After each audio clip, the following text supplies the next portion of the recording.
Hi, everybody. Welcome to Pixels, Sprites, and Nonsense Live. This is our first live show. Everything's going to go wrong.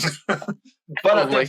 but we're here. So today we're just going to talk about the news. We're going to have some fun. We're trying out some new features. We're going to watch some stuff together. It's going to be a lot of fun. Today I'm here with Vash. How are you doing, buddy? I'm doing okay. Yeah. I'm doing good. And I'm here with Metzman. Hello, everybody. Okay, so let's get into it.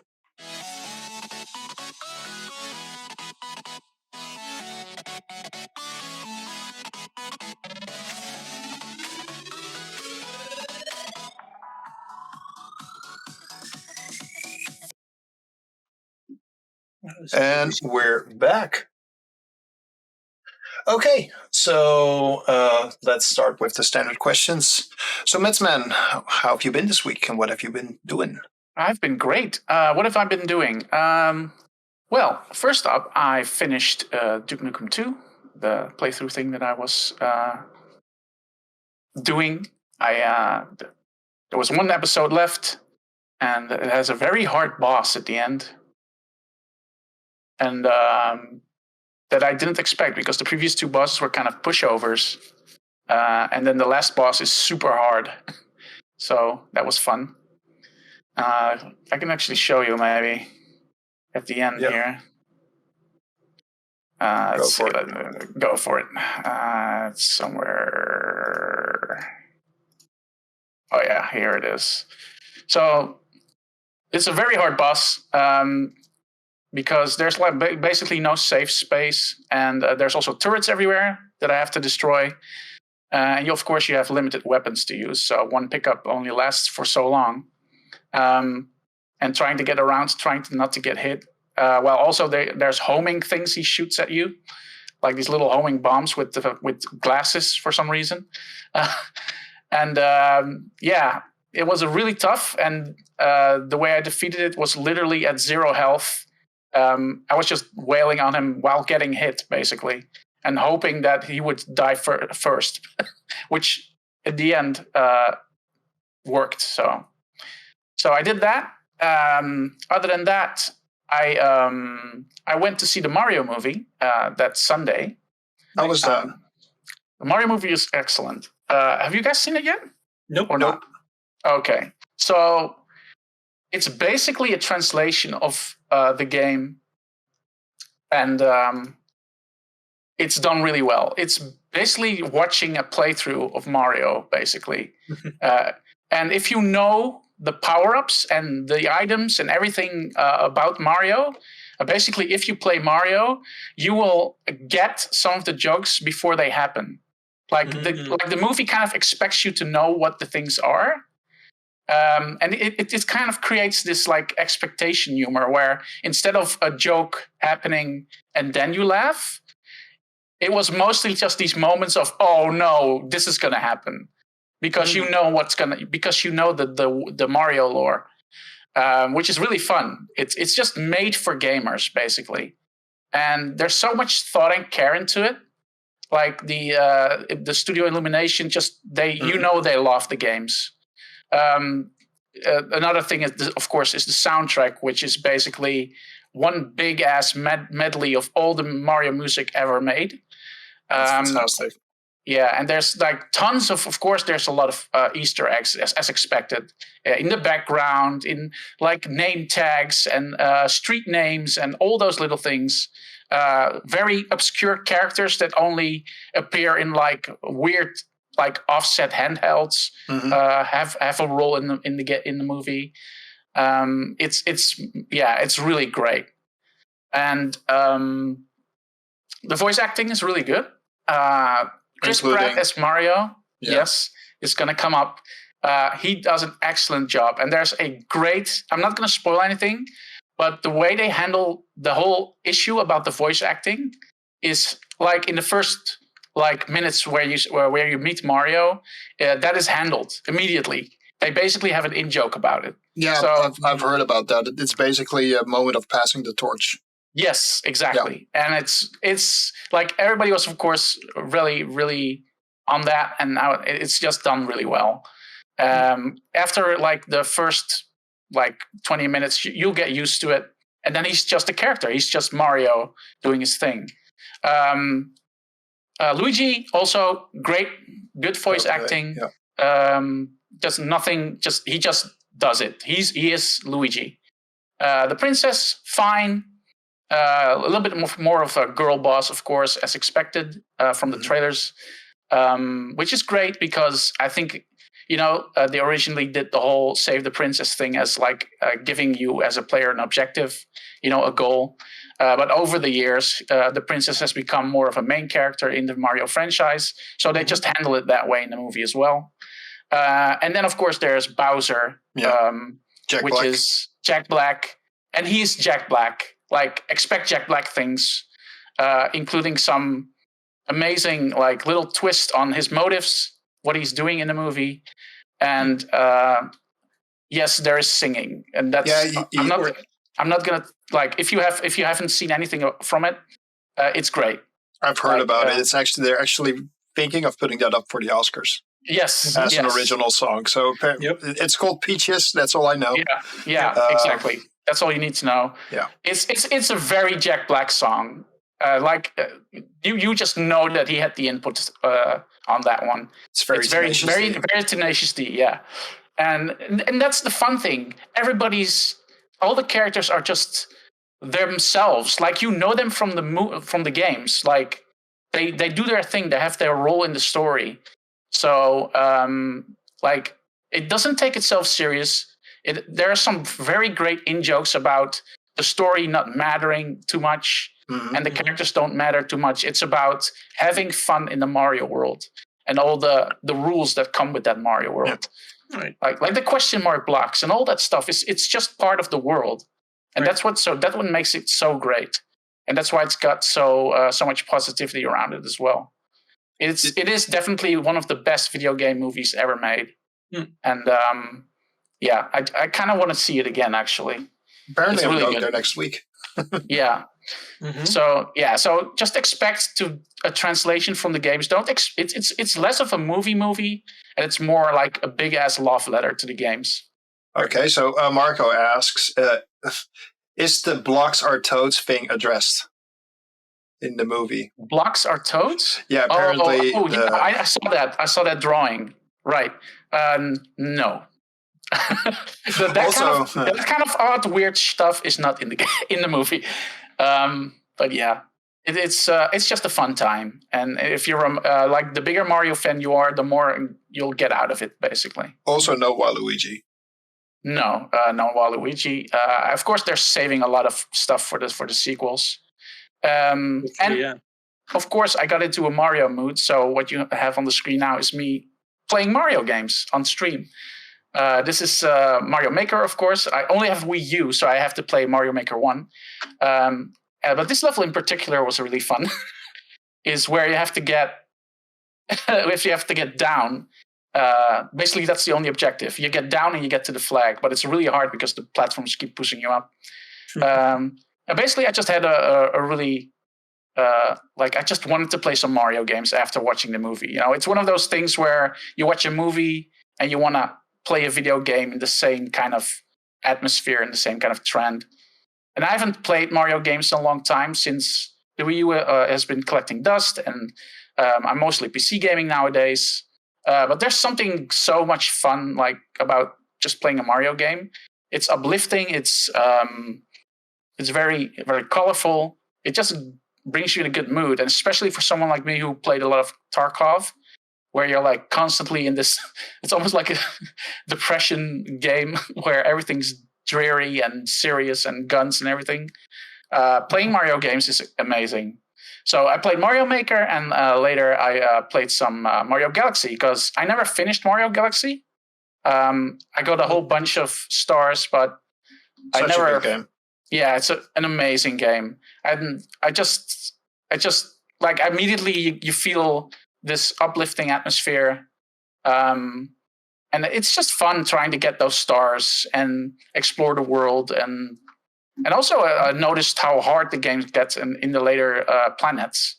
The game is it starts off really playful, but then there's some levels where You have to actually learn all the acrobatics that Mario can do to get to some places. Yeah. And there's like things with falling platforms that are really tricky to do. It was really fun to just dive back into it. You're playing it on the original hardware, right? You're just playing it on the Wii? Yeah. No. This is it's actually on the Wii U. Okay, fair enough. HDMI, but it's the original, basically the original game. It's not an emulator or anything. I'm playing it with the Wiimote and the nunchuck, so just like you would play it on the original console. Yeah. And I had a lot of fun. I'm always surprised how much creativity there is in each level. Like they have their own unique mechanics and own unique puzzles and stuff. And basically had a lot of fun. And I did the same thing today. I continued my playthrough. And I actually have enough stars to get to the. I don't know how it works, but there's like you have to get like a certain number of stars before you can get to your special one, which is of course the princess. I have enough stars, but there's still a lot of planets that I haven't done yet. So I'm gonna try and do as much as I can before the point of no return end game kind of situation, I guess. And it was a lot of fun just going back to that. When you're done with this one, are you going to continue playing the sequel? I was actually thinking, I don't have the sequel, but I was actually thinking of buying it, and just diving into that one after it, because it's just a lot of fun. And of course, after that, there's the Mario 3D World games and stuff. Yep. So, it's basically therapy. This game, somehow, it's so good, and it still holds up today. The controls are great. The camera is actually pretty good. Although I struggle a lot with this stuff. Trying to get up top of platforms sometimes is a little icky. I sometimes forget certain moves that I can do or how to handle these shells and stuff. So, but yeah. Good stuff. And it happens. It happens. And I'm struggling a lot here. I guess this is the first time I got these shells too, I think. This is the first map where you use them. So you kind of have to use them as like a dolphin jump, I think, when you come up. But I didn't get that here yet. So probably later I will get there. There you go, different part of the level. I'm just skipping through it because that was painful to watch. I love how this game handles level design. It's very cool. It is actually, it's still remarkable how good this game looks for a Wii title. Like there's so much detail, and they actually use like a lot of graphical effects for materials and stuff to make wood look like wood and all those little details. Yep. It's one of the best looking Wii titles, and it still looks great. That's a fun thing about Nintendo games in general. Like they have the art style just it doesn't age badly. No, not at all. It's very cartoony, but it just works. Yeah, certain 3D games just look bad nowadays, and it's just I think it's also of course because of Nintendo just knowing their hardware and how to push the limits. Yeah, that's why Nintendo games on Nintendo consoles always are the best visually. And it's fun. Like I love Mario games always like surprising you even in the later parts of the game. Like the older Mario games, of course, you kind of, at a certain point, you know all the mechanics, and then it's just going through the levels. Yeah. But with Galaxy, it's just surprises with each new planet you go to. So. Yep. And besides that, I don't think I played a lot else. I played a more Shadow Warrior. I finished the expansion Wanton Destruction. And now I'm on to the last one, which is a little bit of a cheap one. It's called Twin Dragon. Okay. And it's one of those expansions where they kind of outsourced it to kind of like there was like I think like a Quake World hobby club or something. And they just decided so what happens there is that the levels are very simple. And you can see that like every single level was made by a different person. And some of these levels were really ugly. and it was just like Yeah. big like warehouses with boxes in them, and they would also advertise their website like on like posters inside the levels and stuff. Wow. It was like, look, we made this. Like it's kind of it's kind of fun because it's kind of this 90s like indie studio vibe to it. But yeah, it was kind of like it's one of those things where you play the original campaign of Shadow Warrior and it's really great, and then each expansion gets like worse in quality basically. So yeah, I'm gonna finish it, but it's a little bit meh in the end. I also get almost all of the achievements as well, which I'm gonna probably 100% that just because I got this far. So, but yeah, that's all I played and watched this week. So, yeah, Good stuff. Nice. Okay, so how about you, Push? Well, I got a new GPU in this week. My old one didn't really work correctly, and so I upgraded because that one was very old, and I got it from you, of course. Oh, it's just so that's why it's not working because you No, got no, it. no, no. It's not. No, that's not it, dude. Of course not. Fair Jeez. enough. No. But I got the. I mean, I don't have a lot of money at the moment, so I went for the AMD RX 6650 XT, which is very good for the price range, and I can play all my games again. So yay! Absolute win. Yeah, definitely. So, with your new computer parts and your computer back up and running, what did you do? Well, I tried out some games, like see how Borderlands 3 ran, because I haven't been able to play that game for a while now.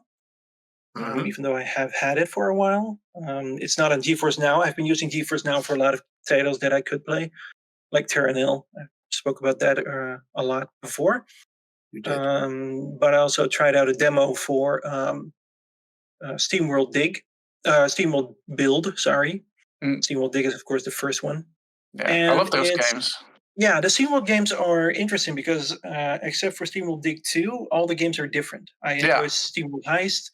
I also got SteamWorld Quest.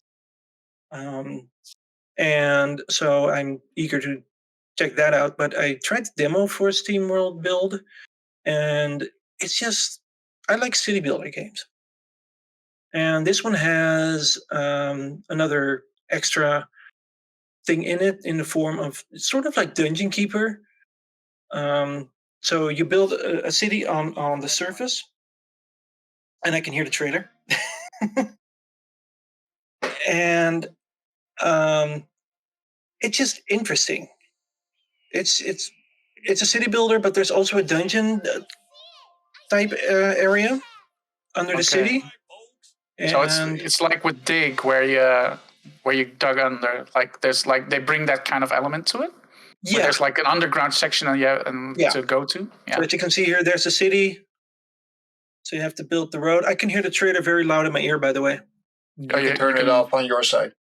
Yeah, you have to lower the volume for yourself. Oh wait, that's for me. Yeah. I totally forgot about that. See, that's just one of the things that will go wrong. Yeah. Well. But yeah. So there you go. That is the underground section. Yeah. And like Dungeon Keeper, you have to carve out areas. You have to tell, oh, you can reside here, and then they can go dig. Oh, right. Very Dungeon Keeper. Yeah. Yeah. So yeah, like I said, there's also enemies and that sort of stuff. So yeah, it's basically a combination of something like SimCity or maybe more Anno, like the Anno games from Ubisoft. Yeah. Because you can place certain elements on the map, and then you have a certain area that they use. So, for example, I build a house somewhere, and they need a surface repair station, and it only has a certain limited area that it can surface, for example. So that's basically like Anno. And then, of course, the dungeon stuff is Dungeon Keeper, but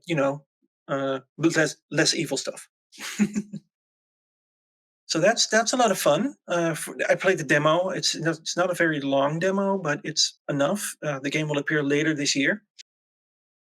Cool. But it's definitely something I'm keeping my eye on. I already have it wishlisted, of course.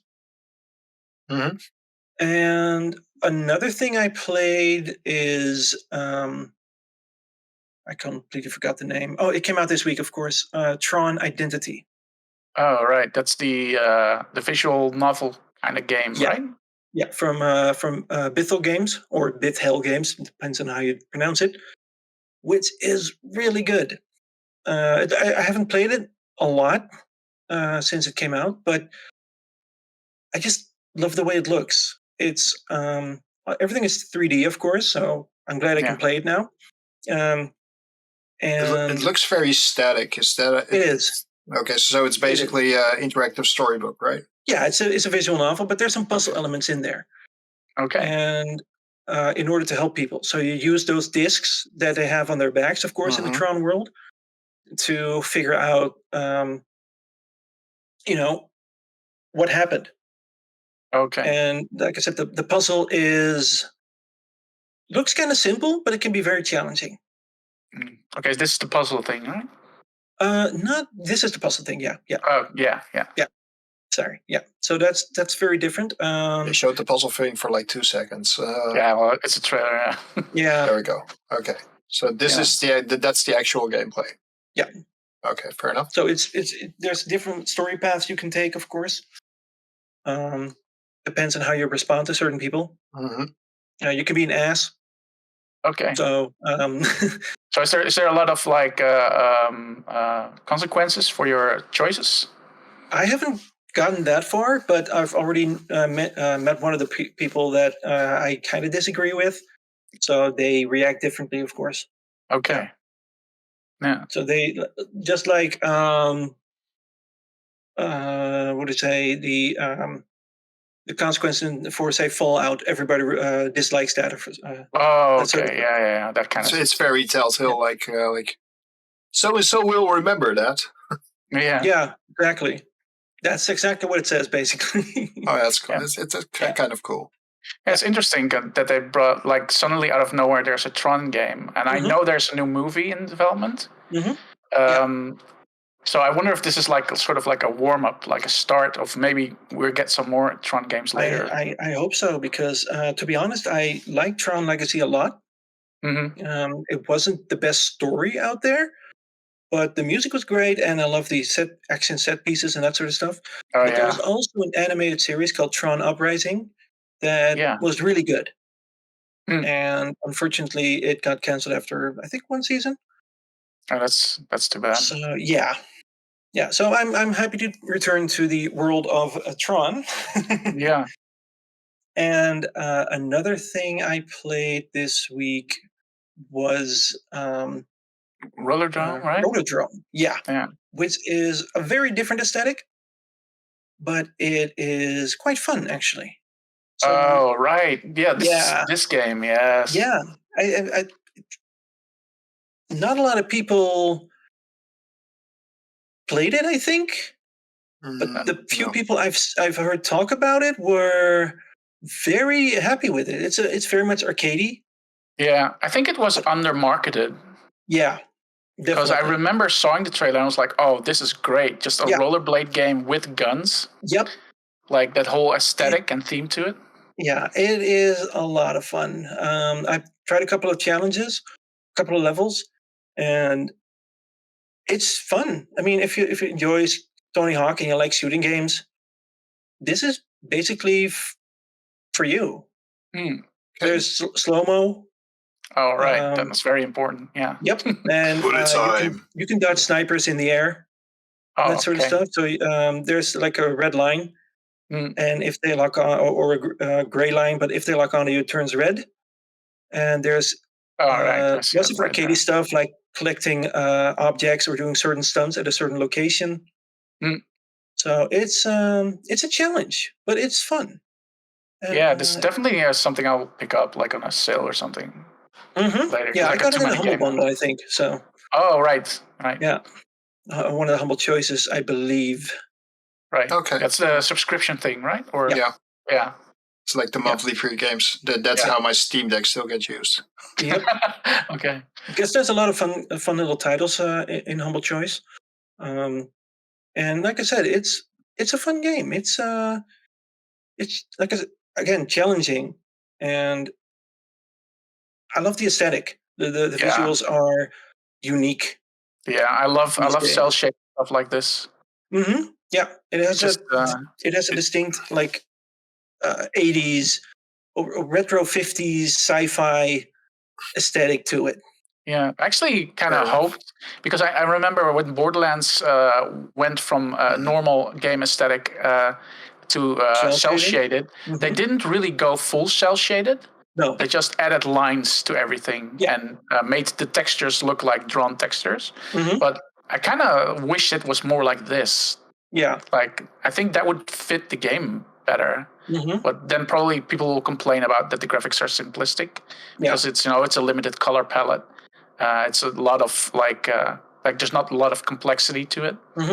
But yeah, and it's really difficult if you're new to this game to get high combos. You should always retry levels if you think that you have gotten better at it and that sort of stuff. Well, it definitely seems like it has a big learning curve. Yeah, it does. I think it's going to be a fun game for speedrunners, though. Oh yeah, because it's very traversal heavy. I'm not sure if if it's for speedrunners, because no, it is, because there's a timer that runs, but other than that, it's just shoot everyone as fast as possible. Yeah, so that's definitely it's definitely speedrunner heavy. So it seems interesting. I do think that the game looks a little bland. There's like a lot of gray in there, like gray and brown. I mean, it's a skate park. Yeah, but if you're going cell shaded, you might as well go colorful. That's my opinion. Yeah. So it looks a little muted. It does, and I think that's part of it, because you want to have the enemies as visually, how do you say standing that? out, like stand out. Basically, and there's probably a good choice for the gray in there. Yep. Like I don't know if there's certain colors mean certain types of like surfaces. I'm just saying if they went with an 80s aesthetic, like the radical 80s aesthetic, it would have been maybe a little bit more neon. It would have been. I would have liked the aesthetics a little bit more. It looks a little bland to me. I mean, it's inspired by Rollerball, so I'm not sure if you've seen that movie, because I think that's a late 70s movie, actually. Not sure if that. Yeah. Not enough orange if it was for 70s, though. Everything was orange. Orange and red. Orange and brown, I think. But okay. Oh, yeah. Yeah. Every game is for speedrunners. Well. Yeah, okay, fair enough. You got me there. Every game is for speedrunners. True. Well, I can... There are probably a few games that aren't... Well, no. I was going to say the Penn and Tell... what was it? Crazy Bus that kept going left. I've seen that on GDQ as well. So every game is for speedrunners. Never mind. Every game has had a presence at Games Done Quick, I think, at some point. Yeah. So because there's a lot of games that have like bugs and that's and exploiting exploitables and that sort of stuff. Yeah. But it looks interesting. Speedrun a visual novel, maybe. So just skip the text. That's all you have to do. I mean, you can probably even speedrun Tron Identity, of course. Yeah. So, but yeah, that's the things I've tried out this week. Mostly, I've tried some other stuff, but I picked up The World Ends With You on the Switch, Final Remix, which is also fun. I tried it with the Switch, with the touchscreen. How does that work? It's kind of like it's basically the same as the DS, but this time you're actually pointing on the screen, which can be kind of annoying. But it works. It works pretty well. I haven't tried the normal gameplay yet, but I think it's kind of similar to the to Neo: The World Ends With You, which is a sequel. apparently the way it works best is if you detach your Joy-Cons and you play it that way. That's apparently the best way to play it. Mm-hmm. Yeah. So okay. I did the same thing. I detached my Joy-Cons and used just the touchscreen, which is enough. Okay. Which is interesting. Well, the game came to mobile, so I guess that's the way. It originally came to the Nintendo DS, so yeah, of course it would use the... yeah, but still, the Nintendo DS has more buttons, and it also literally came to mobile. So yeah, it's only. I think it's also the mobile port. It's not the 3DS port that they used. That could be. Yeah, if I remember correctly. Okay, I'm not sure, but yeah, that was it. That's it for you. For me, so well, we all know that the 3DS officially died. So I've been playing 3DS. I've been a kind of on a handheld kick. So I've been going from Steam Deck to Switch, and now I'm playing my 3DS. And after that, I also played the analog for a while. So yeah, I'm going from handheld to handheld. So right now I played a couple of games. So this week I actually got Kid Icarus Uprising. Which is a pain to play. It's really the controls are bad. You have to kind of hold it up, but it's the 3DS XL, so it's kind of bulky, and you have to press multiple buttons while using the touchscreen for your camera controls. It's kind of hard to do. Oh gosh! Nonetheless, it's a really fun game to play. Yeah, I remember like the hype for it because everybody was always screaming, "We need a new Kid Icarus game!" And then finally they announced it, and it's a 3DS game. Yeah, but it's really good. It's really good. Okay. There are some rumors that they might be bringing it to Switch. Well, let's be honest, Sakurai is not doing anything at the moment. The guy deserves a rest, don't get me wrong. Oh, yeah, he does. But he doesn't. He doesn't rest. He keeps going at it. And apparently he might be working on a remaster of this game. Yep. So we'll see if that's there are some rumors. Yep. But nonetheless, I'm playing the 3DS version. It's a lot of fun. It's basically what Nier did later. But so there are parts where you're actually just shooting, where it's a 3D shooter, and at other parts you're actually it's more of a brawler game. The camera controls are a little iffy because you kind of have to swipe the screen for the camera to turn. So it just does the swinging motion, and it's not as exact as you would expect it to be. It has difficulty levels that you can change per level, and you'll get better rewards, and you can level up your character. It's a lot of fun. It's way deeper than I thought it was. It does have that Sakurai look to it. Like it looks at the menu screen looks exactly like Smash Brothers. It's basically the same. It doesn't. If you would just see a menu screen, you probably would think that you're playing Smash. There are some jokes in there. The jokes are pretty good. They're also kind of more adulty, so it's not really a kid game. Like the goddess at some point says, like, "I can read your mind, Pit. I hope you're not thinking of me naked." And that's literally a line she says. And then Pit gets kind of flustered, and then she's like, "No, I'm joking. Oh, I can't read your mind." So that's weird. Did the developers maybe think of like the generation that played the original games? Yeah, but maybe they were like, okay, these people might go back to Kid Icarus. Yeah. This is the third game, by the way. There was also a game on Game Boy. Which is basically Kid Icarus 2, so this is basically the third game. But it's a lot of fun. I really enjoyed it, and I'm going to be playing more of it. Unfortunately, I have to play it in short bursts, otherwise it literally kills my wrists. That's kind of an issue. But and the other game I'm definitely playing is I started. You guys already knew that I was playing Vita Rhythm on. Of course.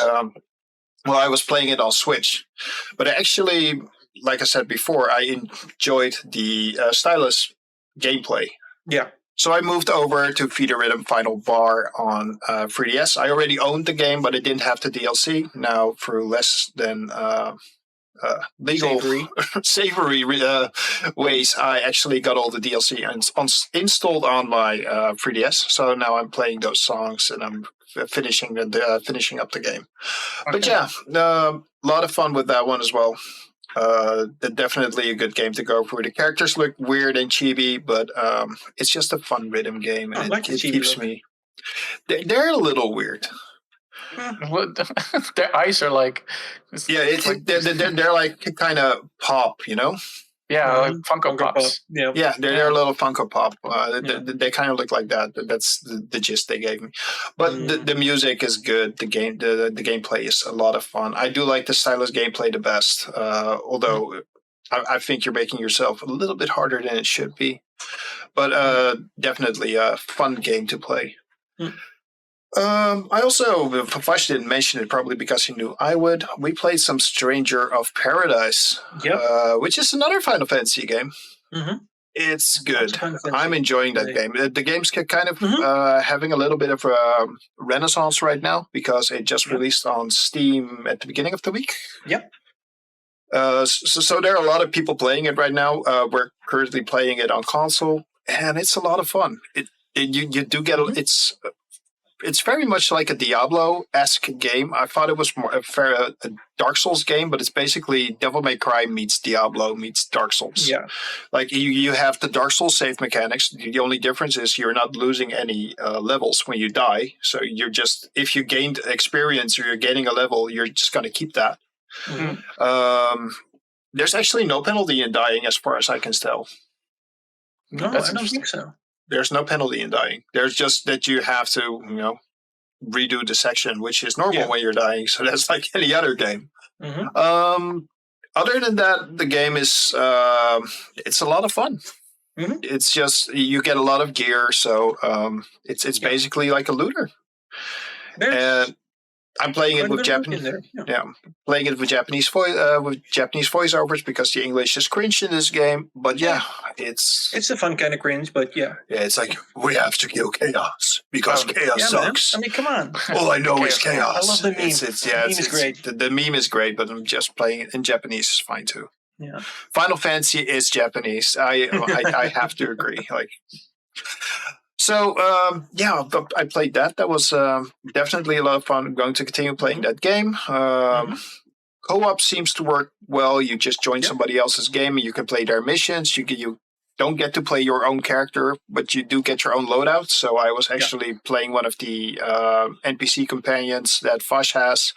I would be one of those, but I would have my own loadouts and my own movesets. So it kind of still feels like you're playing your own character. It's just that cosmetically you look different. Your levels and the gear all transfers back to your own account, so it's not like you're not gaining anything from co-op.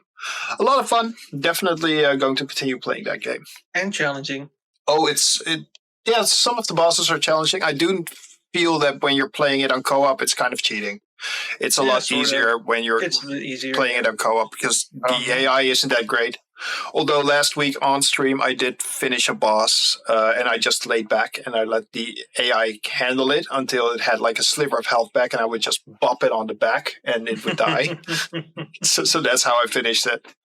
But it's definitely a fun game. So going to be playing more of that. Absolutely. Other than that, I don't think I really played a lot of games. Yes, I'm still working on Pokemon Scarlet. I'm 35 down from completing the decks. And Marco finished it today, so I'll probably be getting some of the exclusives pretty soon. So we'll see how that goes. But I think that's it for me. So next up, let's go through the doc. I have it open right here. There, got 7 iron dudes waiting for me. Yes, I know. So that's going to bring me down to a sub 30. So that's good. Happy about that. So let's move on to the news. And I'm going to try to do this the right way. Let's see. Redfall will launch with just a quality mode as standard on Xbox Series X and Series S. Yes. It will launch with, that means it will be full 4K, but it will only run on 30 FPS. Yeah. Yes. So, how do we feel about that? Do we feel like 30 FPS still has a place in gaming as of now? Depends on the game. first-person games like Redfall, it's basically a red flag, at least in my book. I'm gonna look up some Redfall stuff in the meantime. Continue. Sorry. And I think 60 to have at least 60 frames. I think it should be a standard. At least if you're dealing with a game like this, where you're first person with a lot of motion. For puzzle games or top-down games, it doesn't really matter that much. And I would also exclude things like the Nintendo Switch, where you kind of know what the hardware limits are. But yeah, for Redfall, it's kind of like a dumper because first of all, it's one of the big exclusives for Xbox. And yeah, it's a first-person shooter, which with a lot of like fast movement and co-op, and I don't know. It's 30 frames. I know they say they're going to patch it in later, but what is later? We don't know yet. And of course, the people that are interested in the game are all going to buy it at launch and play it at launch. So your first impressions are going to be stuck at that frame rate. It may, it depends also on how they handle frame rate. If it's a consistent frame rate, and if the frame pacing is okay, which means that there's no weird jitters and things, and it's just fluid, then it probably won't bother too much people. But it's 30 frames is getting actually really old. I remember we had these discussions with PlayStation 3 games still having 30 FPS, and PlayStation 4 we had the same thing. It's why are there still games with 30 FPS? And now we're on PlayStation, or at least the PlayStation 5 era, or on Xbox, of course. Yeah. Which is this is not a great move. I think what most people have said, the most common comments underneath all the news about this is, why don't they just delay it and add in the performance mode? Because there's a lot of games that have both, right? They have a performance mode and they have a quality mode. And especially for games like this, a lot of players will probably prefer performance. So I wonder if people will now wait till the performance mode comes out. Maybe people will cancel their pre-orders. I don't know. I don't know how many pre-orders there will be, and I think that's an Xbox inherent issue because it's available on Game Pass. Most people who own an Xbox are not buying their games. No, that's right. That's a problem. Literally, that's why when you actually still go into a game store, if you go back in time where they still exist, you find the PlayStation will be 4 or 5 shelves, but Xbox will have 2. It will be significantly less, and that's because most people are not buying them. Nope. So what you're gonna get is people are gonna see it pop up on Game Pass, and they're gonna play it regardless. What I'm wondering is this game held back, and is the Xbox Series X held back because of the Xbox Series S? Because I can understand that the Xbox Series S might not be able to hit 60 FPS. Definitely not on 4K, because it's basically a 1440p system. Yeah, it's 1440p 30 FPS. Yeah, but that's all. I don't really believe in that statement. I've read that a lot. Like maybe it's held back by their other console, and I don't think it works like that. It's basically just it's the same for PC gaming, where you just have a different hardware set, and you could just tone down a few settings, and especially with consoles which have a set hardware configuration, it's much easier to optimize for it and have a good configuration. So I don't think it's being held back. I don't think that's a thing. But it is weird because all the gameplay they showed for this game, all their presentations, have been in 60 FPS. Just like the footage we're watching now is in 60 FPS. Yeah, but it's not weird, right? And they're showing Xbox controls, right? Yeah, but if you're playing it on an Xbox controller using your PC, it's going to be 60 FPS while using a controller. I know. But a lot of console players are going to look at that, right? And they're going to say, oh, it's 60 FPS on console. Right, and then they now announced, oh no, it's 30 locked for the console. and people are going to be confused and then like, this is wait, not what? the first game that did this. If we go back to Gotham Knight runs on at 30 FPS on console, but it will run on 60 on PC. Yeah. Same if you have story. a good PC, of course. Yeah, but that's the same kind of story, indeed. And I do remember like a lot of games. I remember that a lot of games where they showed it off, and they were like on an Xbox or a PlayStation conference. They would actually limit the frame rate to not give like a wrong image, like a wrong expectation. Mm-hmm. But it looks like they've like not done this with this game. So it kind of like it created a kind of a false expectation, maybe, because looking at footage of this game, on 30, if you watch this, it's really jarring, especially if you got used to 60, because a lot of games did go to 60. A lot of like more graphically intense games even are at 60. So yeah, I don't know. It feels a little weird, and I don't know why they announced it. Well, we'll patch it in later. Don't worry. I think they are like being pushed maybe by the publisher or to release it on like a specific date. They probably don't want to. They are gonna. So. Is it Microsoft? Is Bethesda that's holding them back? Because Microsoft is pretty hands off. Oh, that's true. I think it might be Bethesda. Yeah. And I think Bethesda is pushing it ahead because they have Starfield coming later. They want this game out to have people play it because they have other games in the pipeline that they want people to buy. Yeah, and they're not going to care about marketing. Redfall by then. If you delay it now, you're gonna be right there with Starfield. Yeah, so and I think Starfield will also be 30. Starfield, to be honest. I think Starfield will say, but that won't make that much of it. I think Starfield is okay. Yeah. Because it's an RPG. There will be shooting in there, but I think it's less intensive as this game, right? Fallout. And that's of course it's a way bigger scale game. You kind of expect it, like what they're trying to do. It's a lot more ambitious than this game. Mm-hmm. So yeah, I would excuse Starfield to have a 30 FPS a little easier, but yeah, for this game, which is basically kind of a Left 4 Dead vampire game in an open world setting, yeah, I don't know. It depends. Maybe it also depends on the kind of combat that it has, and maybe it's not that bad. You know, maybe you can get used to it, and it doesn't hamper the gameplay too much. No. Sometimes it's definitely dependent on what kind of style of combat it is. It might be netcode related as well. Yeah, but yeah, I still agree that with most people that 30 FPS should be a thing of the past with this generation. Like 60 is, I mean, if you're a PC gamer, 60 is low already, right?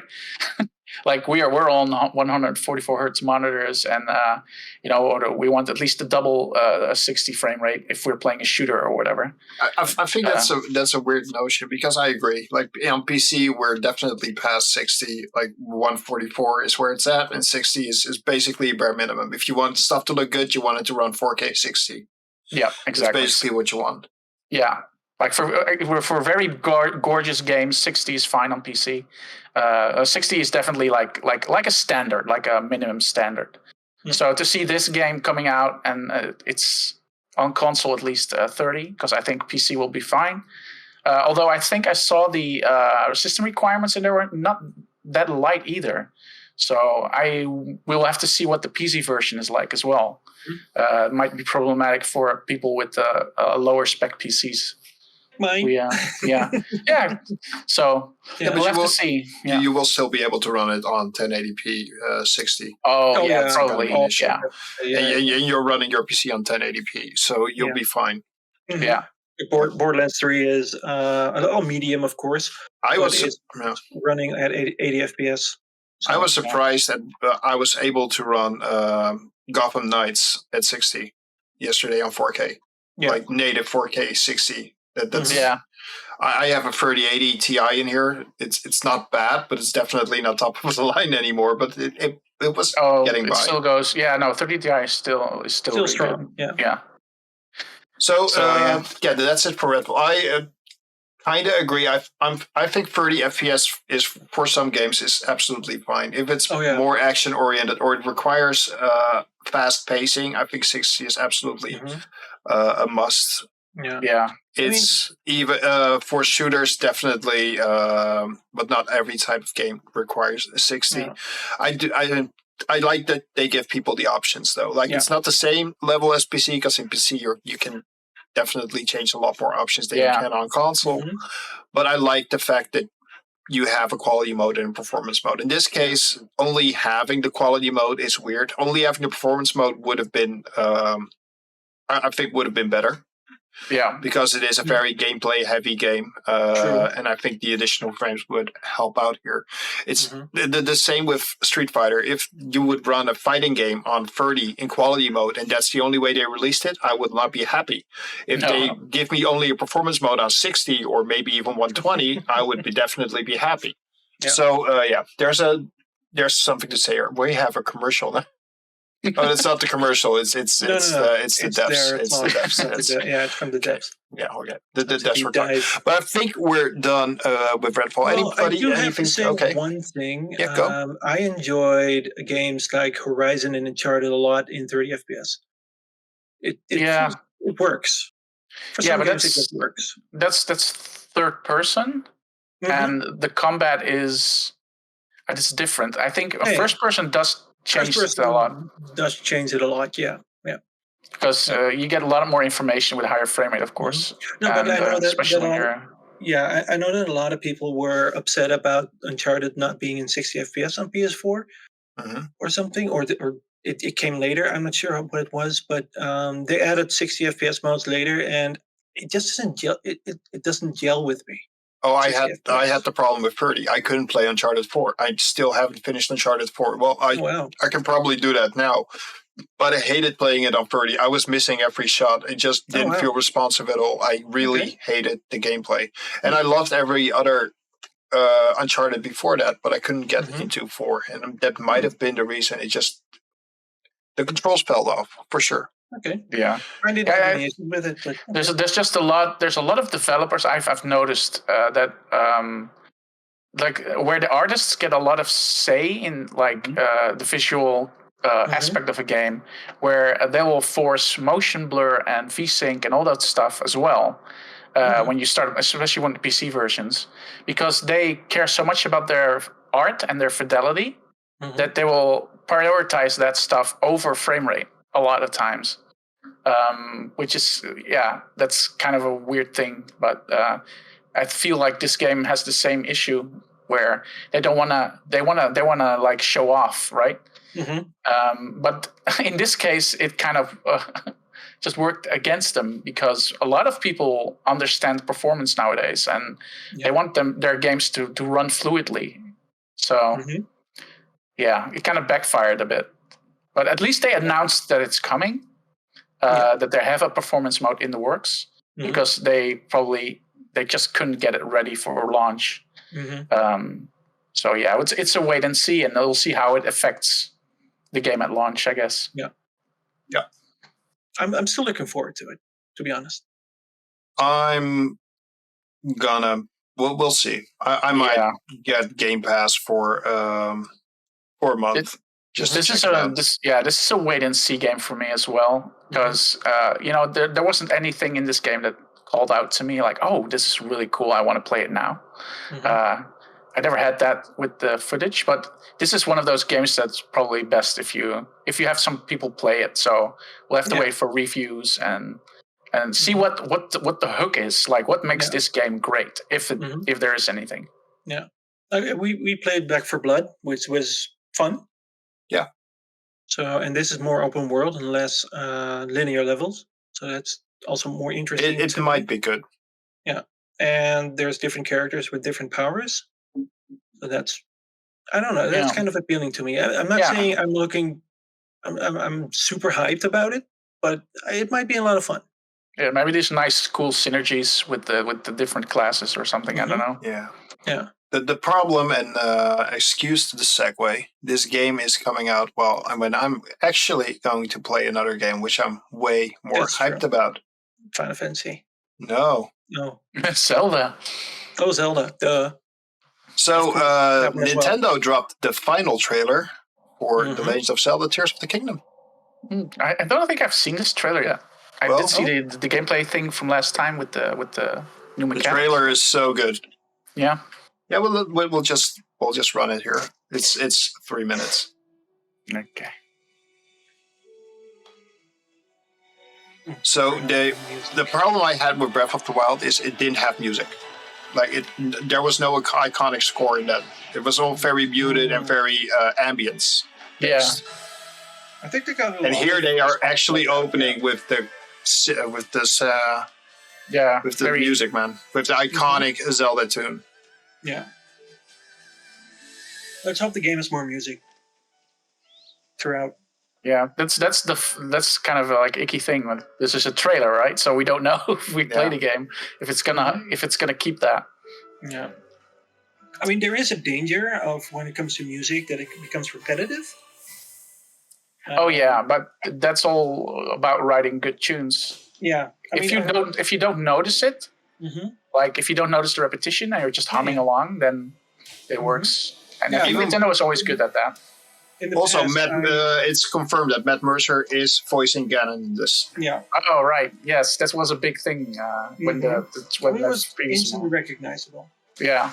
But on the music side, I played a lot of Dragon Quest VIII in the past, of course, and I was at my family's home and I played Dragon Quest VIII, and my then girlfriend said that she got really annoyed with the music because it was either the world music or the battle music, and it was getting annoying because I always got into fights somehow. So.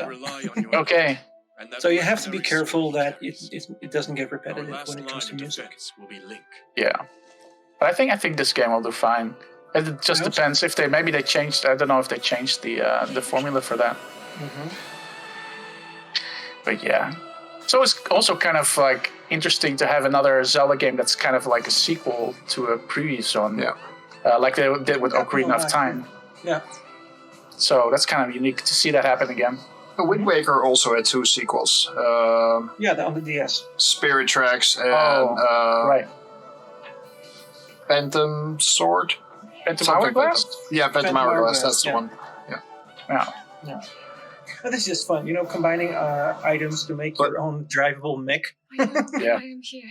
Not just that, but there are boss fights in this game. Like the problem with Breath of the Wild is every dungeon you would basically do the same boss fight. And in this one you already see 3, at least 2, and I think 3 bosses. Right, different sorts of bosses. Yeah, like completely different. Interesting. And there's Ganondorf, of course. Yeah. I like that they introduced so many cool new mechanics and stuff into this. Yeah. Like it's not just here's more Breath of the Wild, but here's more Breath of the Wild with this and that and bosses, and that's really cool. And companions. Companions? Yeah, because I thought it said in one of the trailers that you're not doing this alone. Yeah, but you weren't doing it alone in Breath of the Wild either. They were the guardians that are controlling the but the giant mechs. Yeah, but they might actually join you on your quest this time. I'm not sure.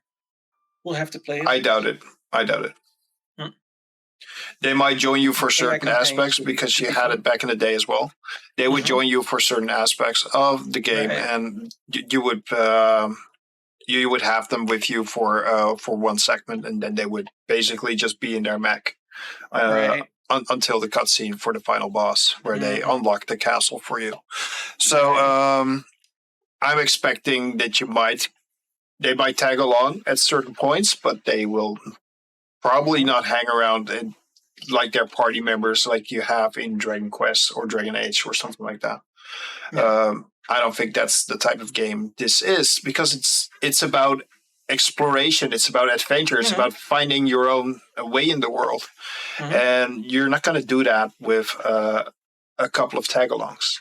It's not going to feel the same way. So I doubt that's going to be the thing. Okay. You might meet them, you might have a few quests that you have to use them for, but they're not going to join you all the way. All right. That's cool. If they do, I would be extremely surprised. But yeah, I'm definitely looking forward to this. And this is coming out when Redfall is coming out. So I'm That's definitely probably More playing interested this in that. instead of Mm. Redfall. And I got a lot of games I need to play anyway, so. Yeah, I'm gonna wait. I'm gonna be like a spectator on how this game will do, like how a Redfall does. I mean, like it's one of those weird projects because Arcane is such a high regarded studio, and they made so many good games with their like signature stealth, immersive sim designs, right? And now they're making a Left 4 Dead vampire game, and I'm like, this is so different. Like, I wonder if they got just hired by Microsoft with this specific like objective to make a game like that. No, I don't think that's it. I think they wanted to do something different for a change. Yeah. And I applaud that for studios. I don't want studios to be stuck in doing the same game every year. Yeah, I agree with that. Yeah. But aren't they? I mean, This- sort of. This still kind of feels like their previous games. So yeah, well, it has their gameplay style. That's true. Yeah, because they constantly have your shooting guns, or and you have superpowers. They did that back with Dishonored. You weren't just literally shooting guns, but that was a little bit more stealth. Magic, but what was the previous game they had? The one with Prey, the time travel. Deathloop. The Deathloop is definitely pretty much the same as Redfall. You have guns and you have superpowers. Yeah. So it was still a little stealthier. Yeah. Than this. There was a lot of stealth involved in Deathloop. But it feels like the gameplay mechanics are very Arcane. Arcane is very much into these super powered first-person shooter type games. And yes, did they change the setting and did they change the gameplay mechanics and gameplay loops slightly? Oh wow! But it's still kind of, this is their first co-op game. I do have to say that. Yeah. Or actually, that's not completely true because Deathloop does have some multiplayer aspects to it. Yeah, very light. Yeah. You can get invaded and a player can be the murderer and they can try to murder you. Yeah. So yeah, I'm not sure. It just Arcane. It feels like they make the same protagonist over and over and over again, gameplay wise. But yeah, that might just be me. Obviously, you have multiple classes now, so they will differentiate a little bit more. But kind of feels the same. You're just this protagonist that will gain more power over time. You have a skill tree, and you can get your own build, and eventually you just level up all the way, and you can do whatever you want. So yeah. Next up, no, I think we're done with Zelda. We're just gonna have to wait and see until the game comes out. So this is the final thing. They will actually probably show us. They did say it's the final trailer. The game will be coming out in about a month. So I think it's gonna be. There might be a launch. There might be a launch trailer, but the game is gonna be here shortly. We're not gonna see a lot more. We're not gonna have another direct around Zelda. No. It's just gonna be. Launch after this. Yeah, you don't want to see too much either. No, you don't want it to be absolutely over-marketed. Exactly. And we've seen a lot, so yeah. People are already super hyped. Yeah.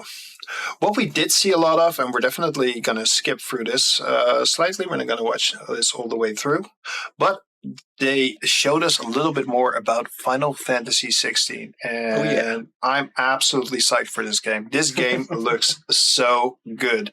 I know Vash actually watched it. Did you see it, Bets?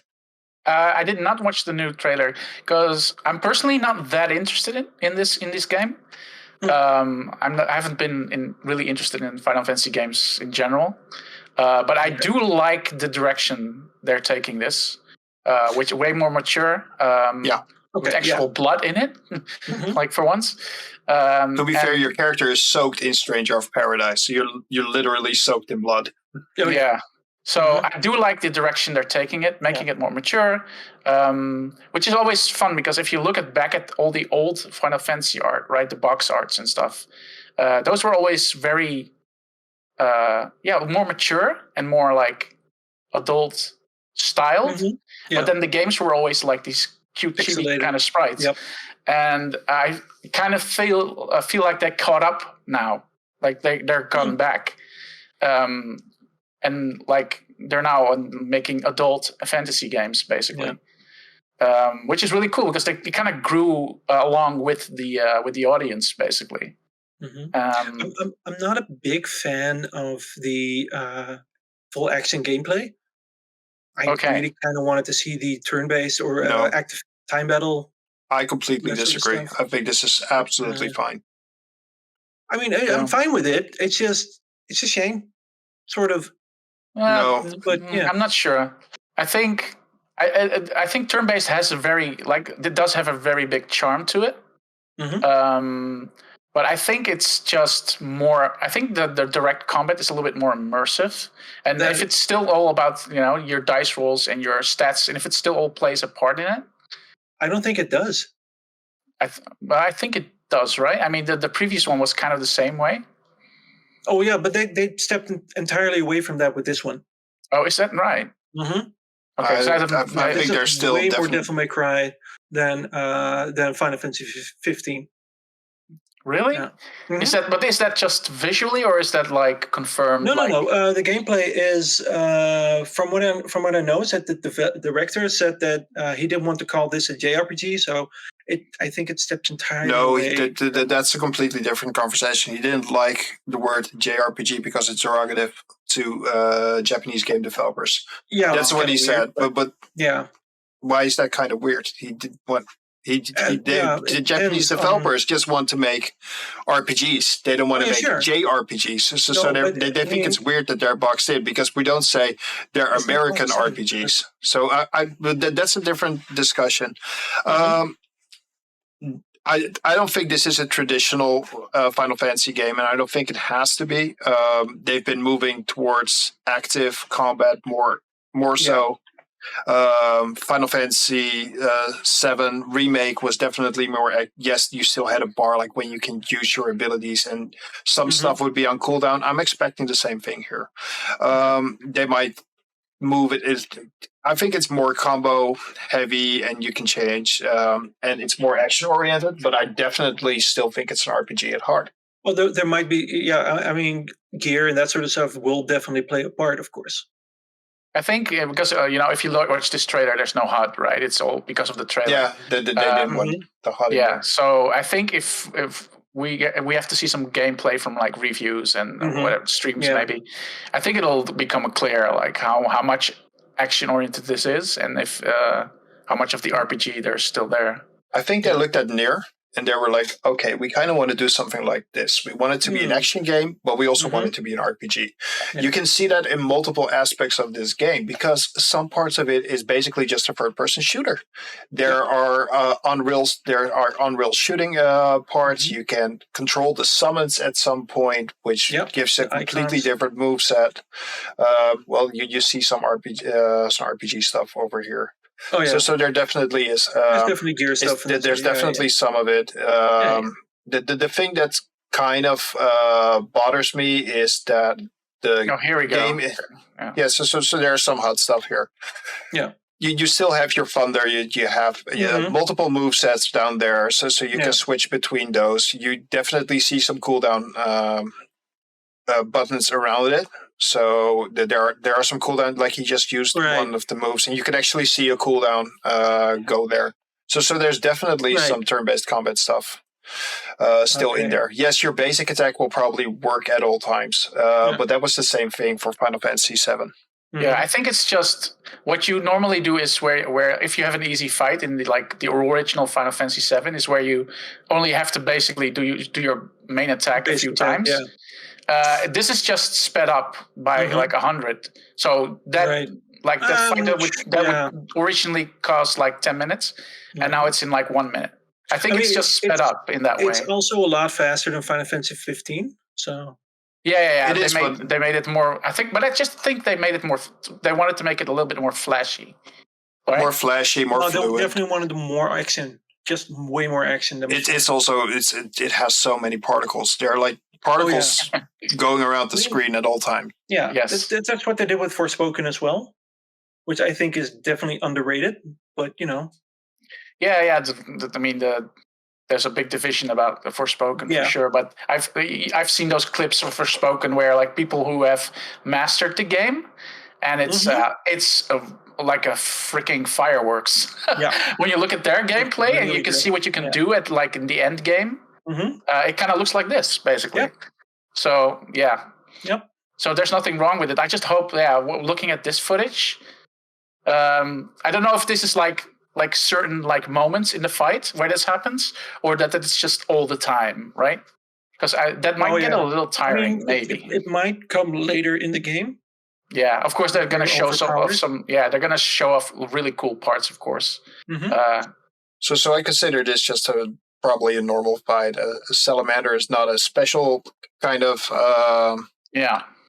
kind of enemy. You also have a dog constantly as a companion that can either give you potions, that can give you, apparently it has potions now, but you can control the dog. It can taunt for you. It can attack.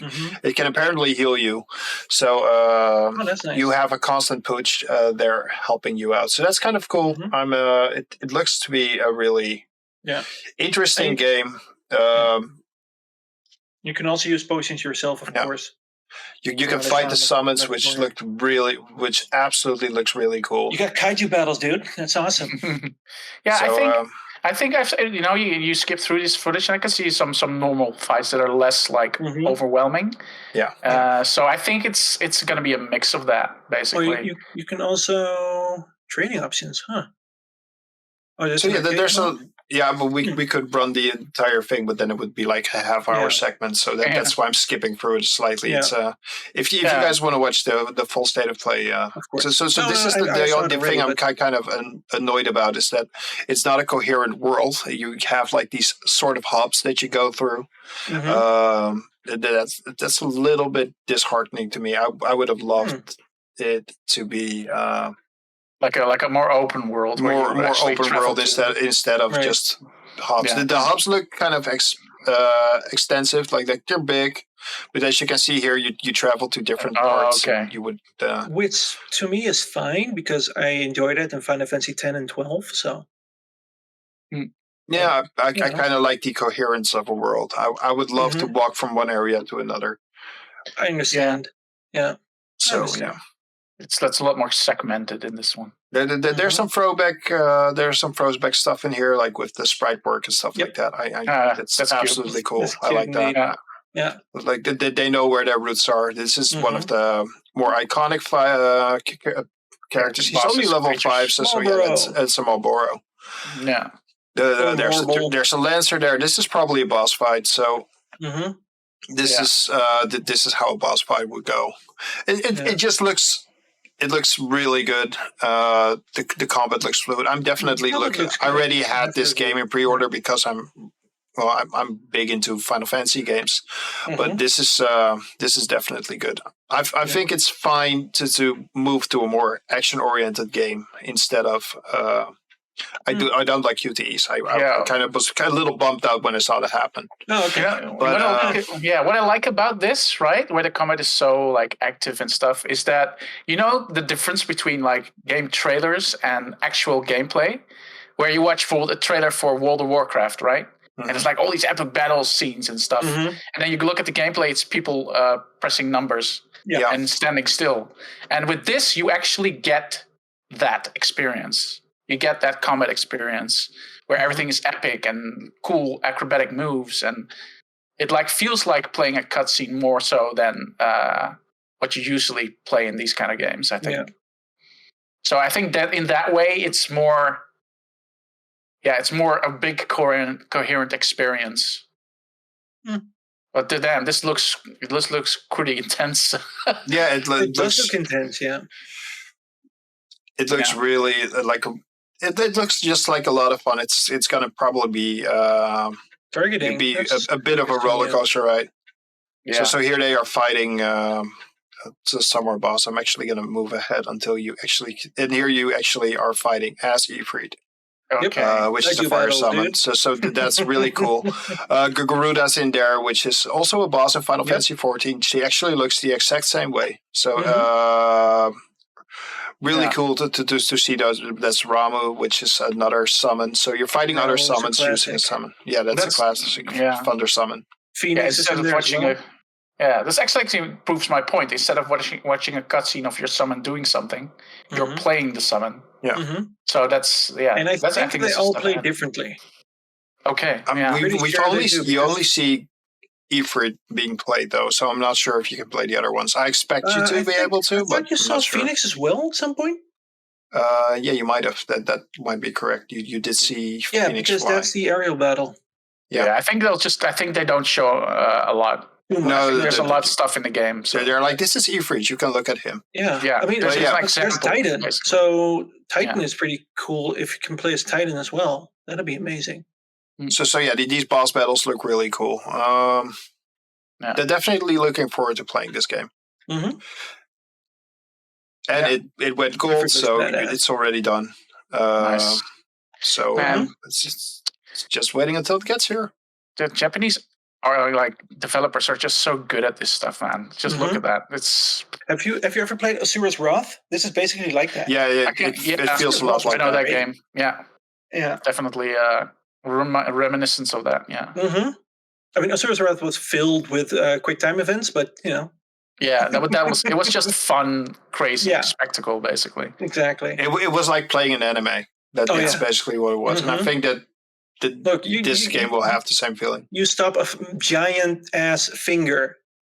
Asura's Wrath. Hey, Tank. So saying hi to someone in the chat. Tank is I already said hi in the chat. So, but that's it looks epic. I have to agree. I mean, I'm not super hyped about it, but Odin, that's awesome. You're getting called up. Late for what? He's been in the chat for a while now. So it's been like 10 minutes.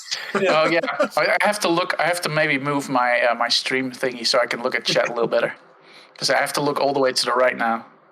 There we go. Yeah. But I mean, I definitely want to get a PlayStation 5 for this game. Yeah, so they say the game only runs on PS5, although they showed that it will be coming to PC in the first trailer, and then they removed it from the first trailer. So we'll see. It's a PS5 exclusive for now. Yeah.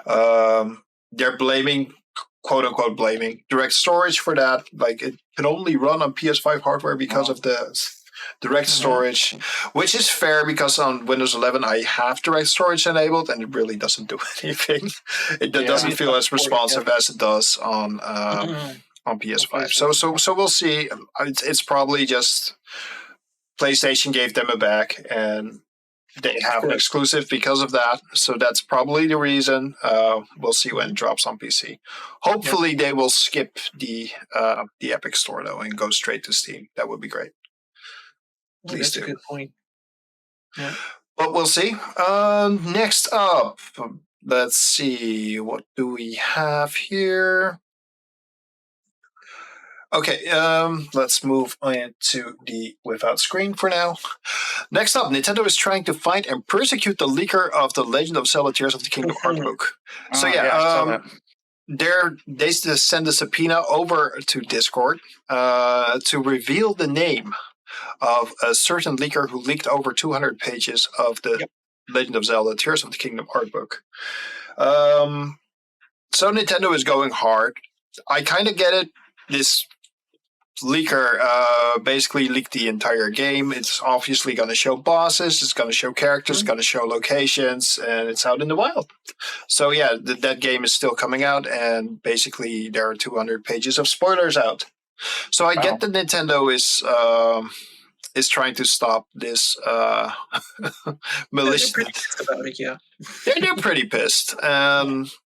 But going as far as to subpoena a company to get that, it's kind of weird. They'll go hard on that. Oh yeah, Nintendo is.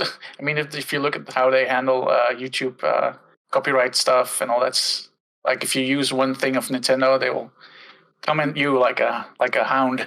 It is sort of true. Lately, they've been very lenient when it comes to using their stuff. But with using their stuff and modding their stuff, that's what they hate. Right. I'm not sure who, but there was a YouTuber just a couple of weeks back, and he has like 1.4 million subscribers, something like that. It's one of the bigger guys, and he played The Legend of Zelda: Breath of the Wild, but he had a co-op mod. So we played it with someone else. Nintendo sent that person 2 copyright strikes.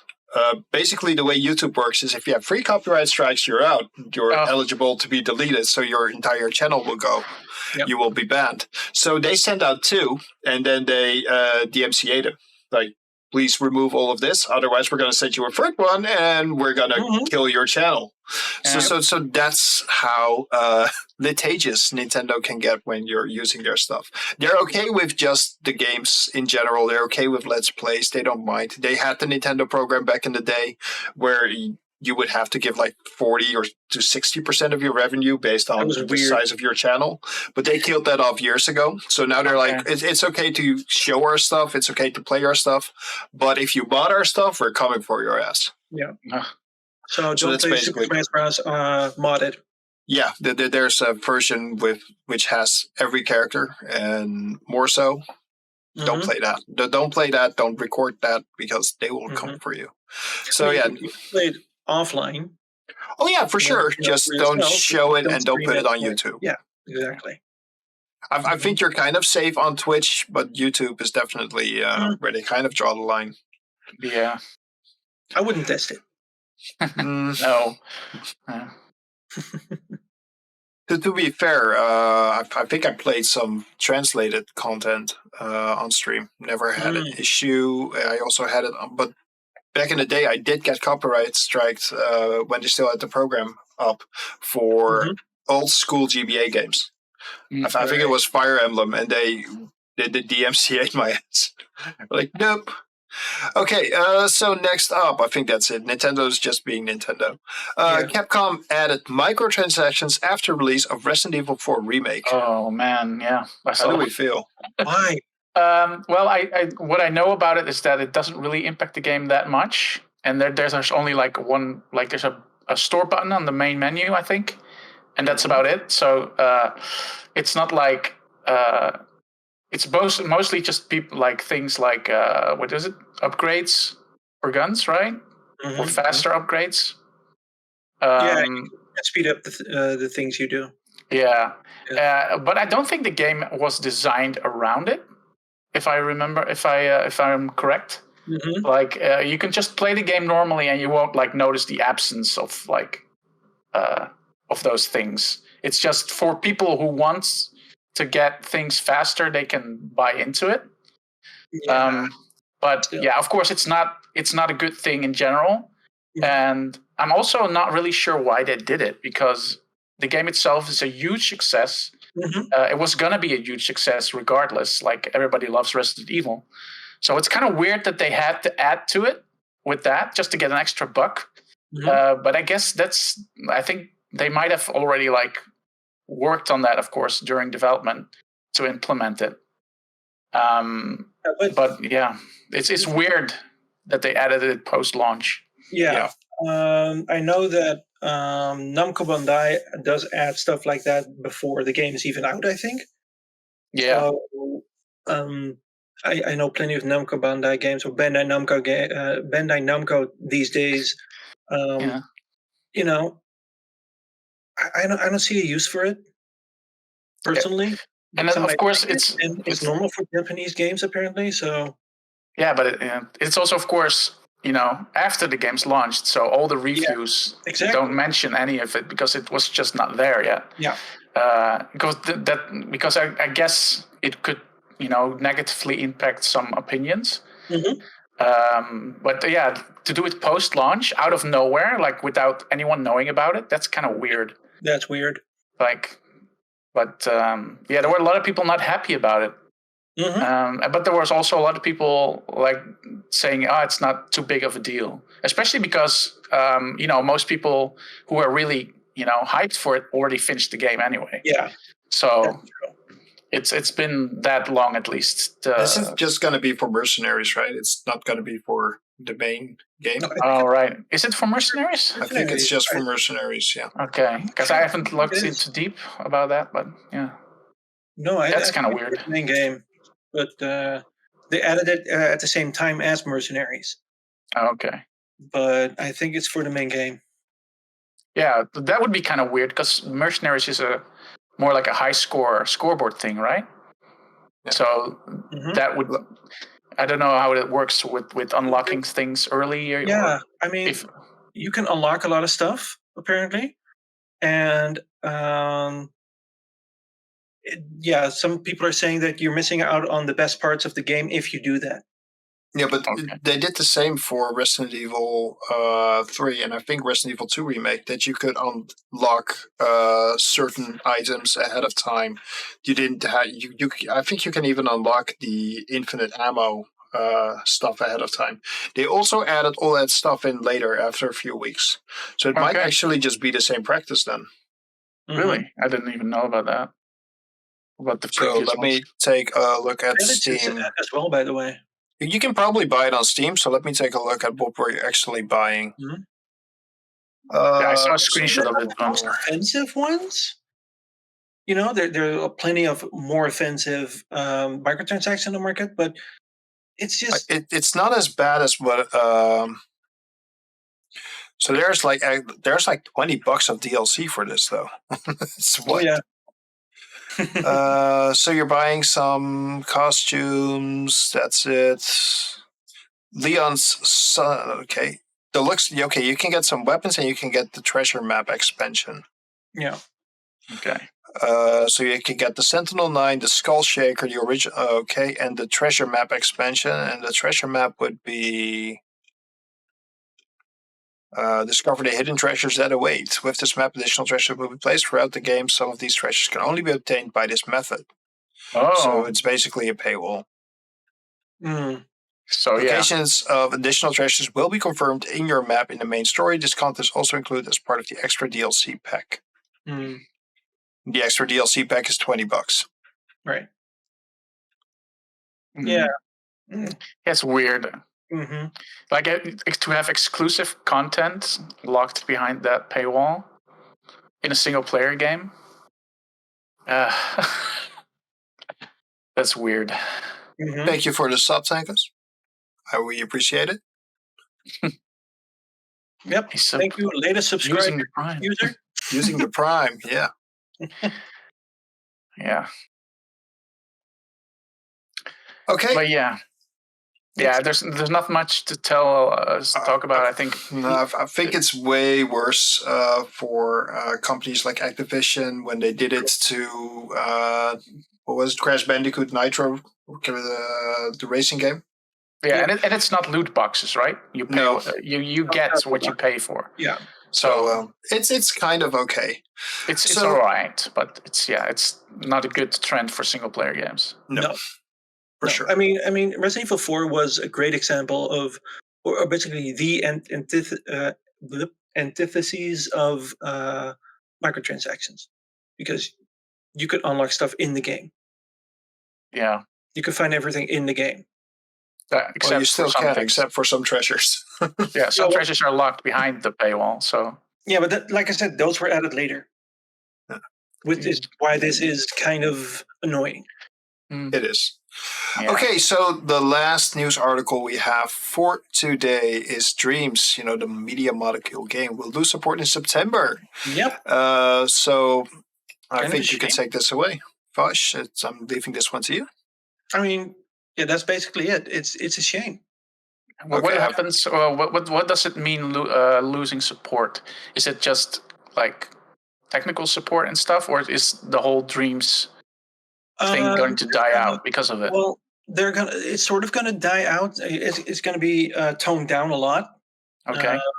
Right now, people can upload a lot of stuff without any limits. Yeah. Can make a lot of stuff. They have been doing the Dreams, sort of an award every year. Okay. Best creations, and there's some amazing creations in there. Oh yeah. But they're not going to upload, do any more stuff with it. There was talk about adding PlayStation VR support or PlayStation VR 2 support. That didn't happen, unfortunately. There was no multiplayer coming. There was talks about that as well, but I think they are kind of done with it. It didn't do huge numbers, and I think Sony said that we kind of want to do something else now, because Mini Molecule is mostly known, of course, for Little Big Planet. And, Yeah. It's so weird. I felt like, because Dreams is actually amazing. It is. There was a Jurassic Park project Mhm. that's now officially been shut down by Universal.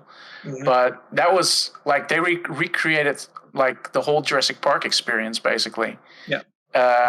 And I saw another thing. I think I tweeted it on Twitter.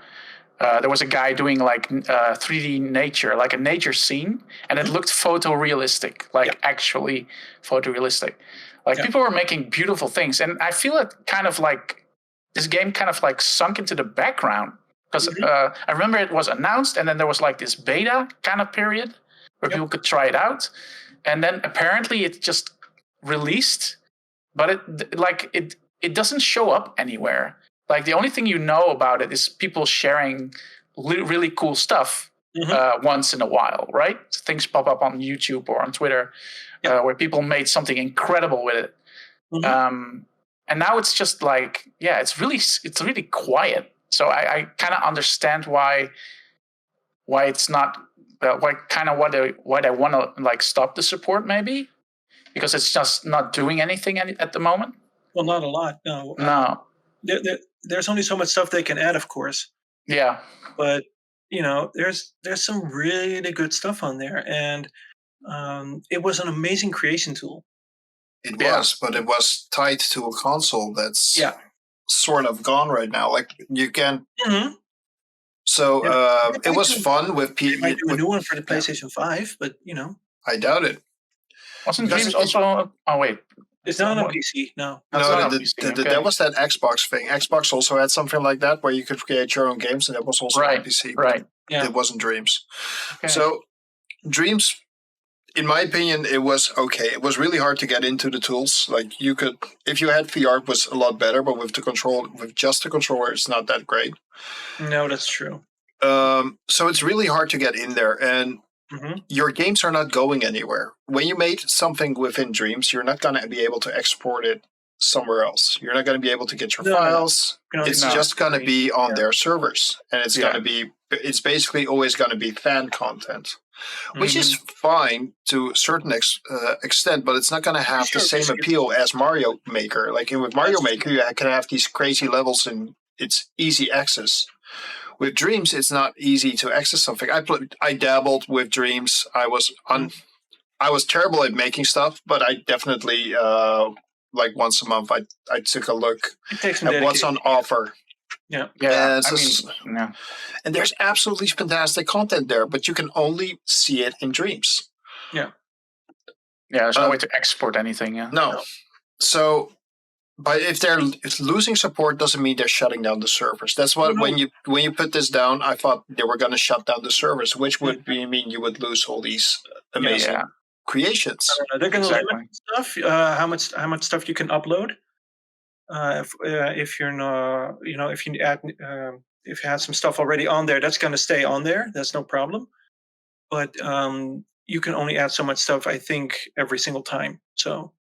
Yeah. And that's at some point.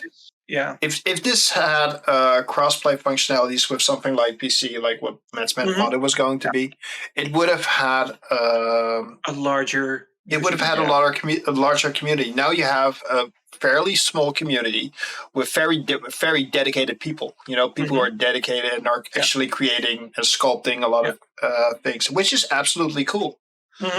But it doesn't have the broad appeal. That's kind of the problem here.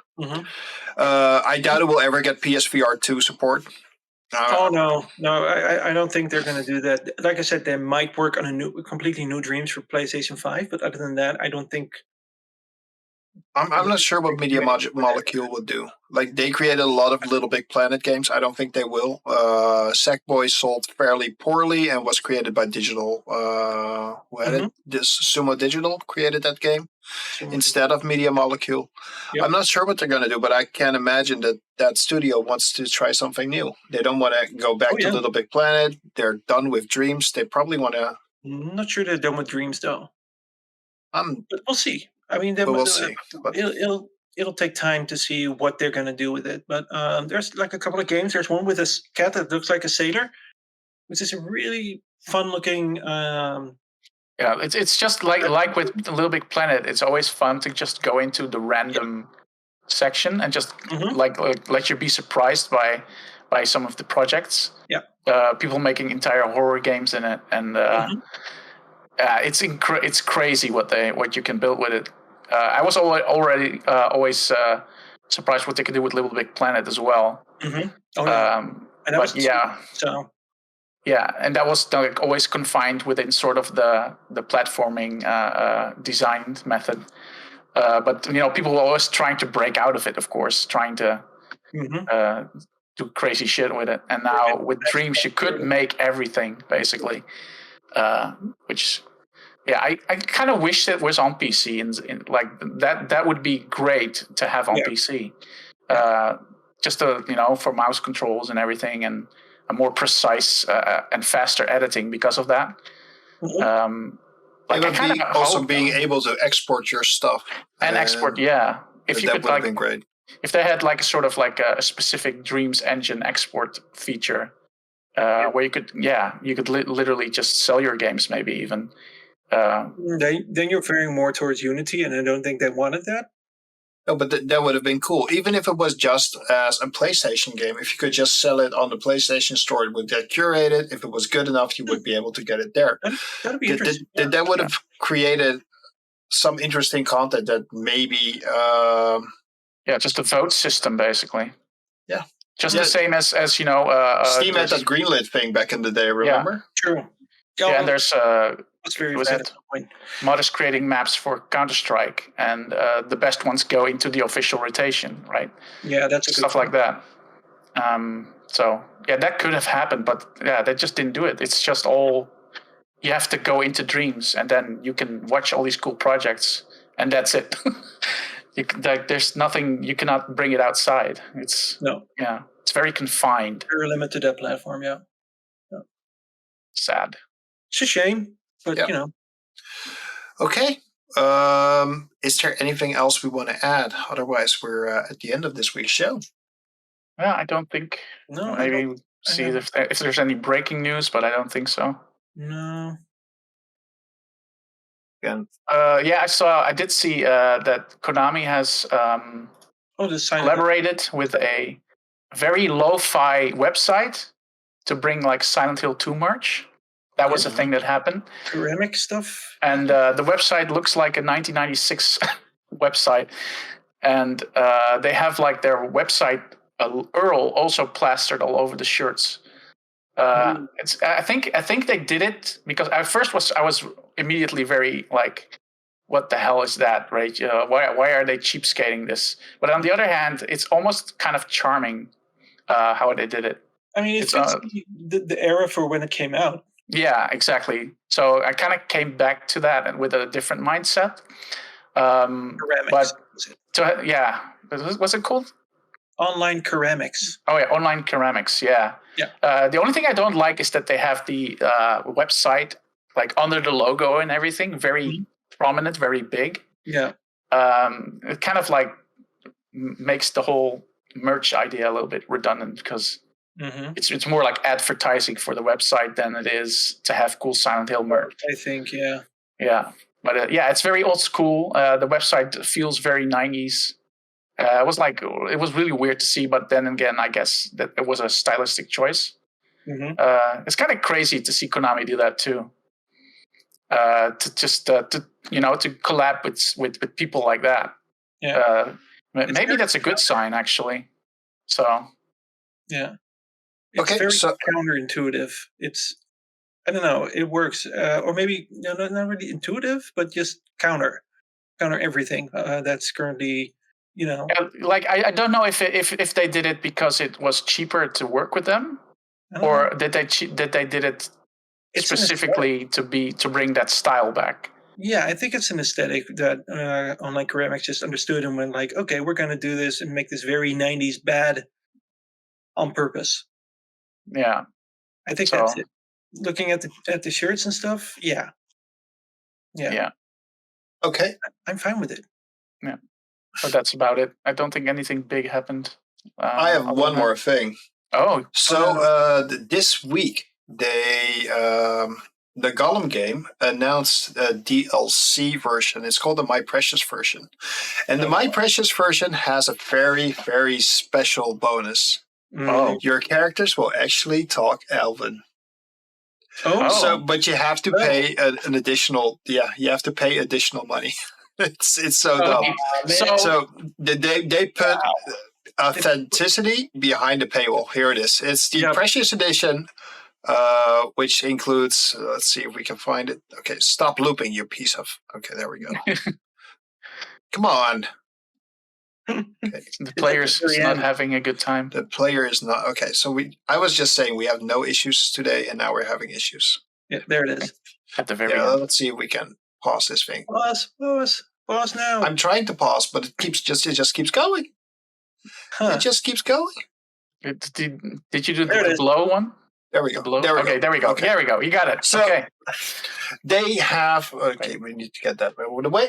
So you get the full game. You get over 100 original sketches, which is kind of cool. And development secrets. That's kind of cool. Learn more about the history of Middle Earth with the Lore Compendium.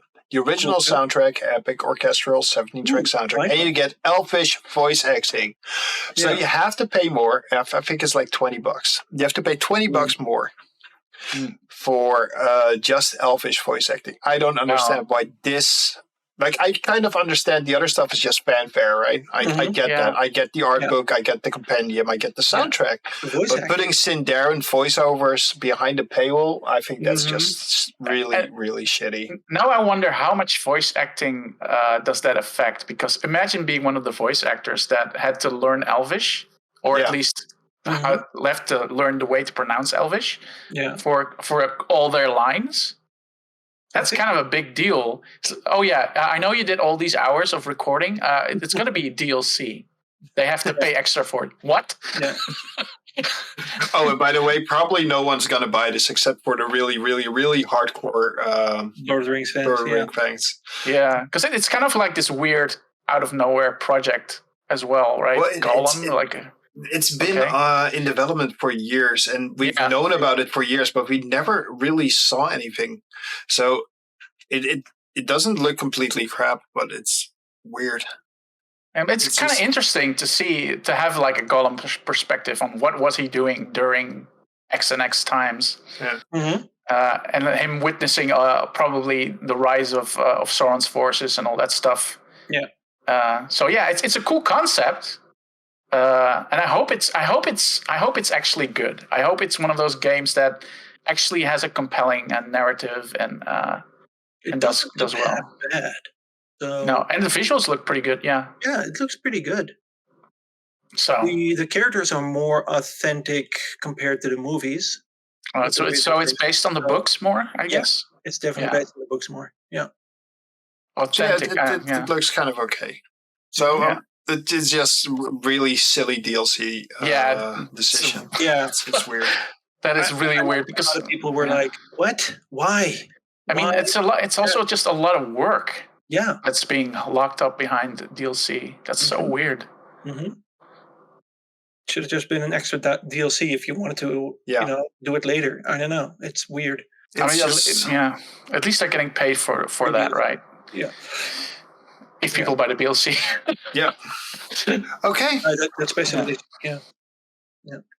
So with that being said, I think we're done for this week. Thank you for the follow, Tonkus, and thank you for the follow, Hot Shots. We appreciate it. Cool. Welcome aboard. So how did you guys enjoy our first live show?